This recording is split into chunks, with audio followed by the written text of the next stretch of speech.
বনগাঁ শাখা এবং হাসনাবাদ শাখার ট্রেন সবাই জানে প্রচন্ড ভিড় হওয়ার জন্য বিখ্যাত। হাসনাবাদ থেকে শিয়ালদায় 30খানা রেল স্টেশন আছে। একটা স্টেশন আপনাদেরকে পরিচয় করাবো, যারা চেনেন বা জানেন বা যাদের বাড়ি কোথায়, তারা হাসনাবাদ শাখায় যদি তাদের বাড়ি হয় তাদের বাড়ি কোথায় অবশ্যই কমেন্টস করবেন। হাসনাবাদ প্রথম, তারপরে টাকি রোড মাত্র 1 কিলোমিটার দূরত্ব, তারপরে নিমদাড়ি 4 কিলোমিটার দূরত্ব টাকি থেকে, তারপর মধ্যমপুর 6 কিলোমিটার দূরত্ব, 4 থেকে 6 2 কিলোমিটার, তারপর মাটিয়া অনন্তপুর আবার 2 কিলোমিটার দূরত্বে, তারপর বসিরহাট এটাও 2 কিলোমিটার দূরত্বে, তারপর ভ্যাবলা এটাও বসিরহাট থেকে 2 কিলোমিটার দূরত্বে, চাপাপুকুর 5 কিলোমিটার দূরত্বে ভ্যাবলা থেকে, ঘোড়ারাস 2 কিলোমিটার দূরত্বে, মালতীপুর 2 কিলোমিটার দূরত্বে,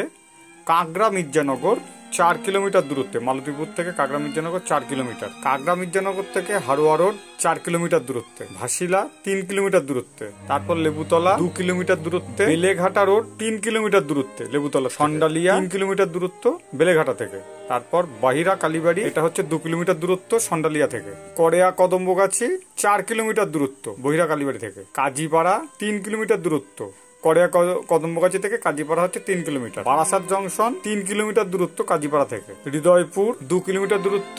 বারাসাত থেকে, মধ্যমগ্রাম 3 কিলোমিটার দূরত্ব হৃদয়পুর থেকে, আর মধ্যমগ্রামের পরে হচ্ছে নিউ ব্যারাকপুর মাত্র 1 কিলোমিটার দূরত্ব, তারপর নিউ ব্যারাকপুর থেকে বিশরপাড়া কোদালিয়া 2 কিলোমিটার দূরত্ব, বিরাটি বিশরপাড়া থেকে 1 কিলোমিটার দূরত্ব, দুর্গানগর 2 কিলোমিটার দূরত্ব বিরাটির থেকে, দুর্গানগরের পরে হচ্ছে দমদম ক্যান্টনমেন্ট 1 কিলোমিটার দূরত্ব, দমদম জংশন 3 কিলোমিটার দূরত্ব ক্যান্টনমেন্ট থেকে, তারপর বিধাননগর 4 কিলোমিটার দূরত্ব দমদম জংশন থেকে 4 কিলোমিটার, আর বিধাননগর থেকে শিয়ালদা 3 কিলোমিটার দূরত্ব 74 কিলোমিটার। হাসনাবাদ শাখায় যদি আপনার বাড়ি হয় অবশ্যই কমেন্টস করবেন আপনি কোন স্টেশন থেকে ওঠানামা করেন।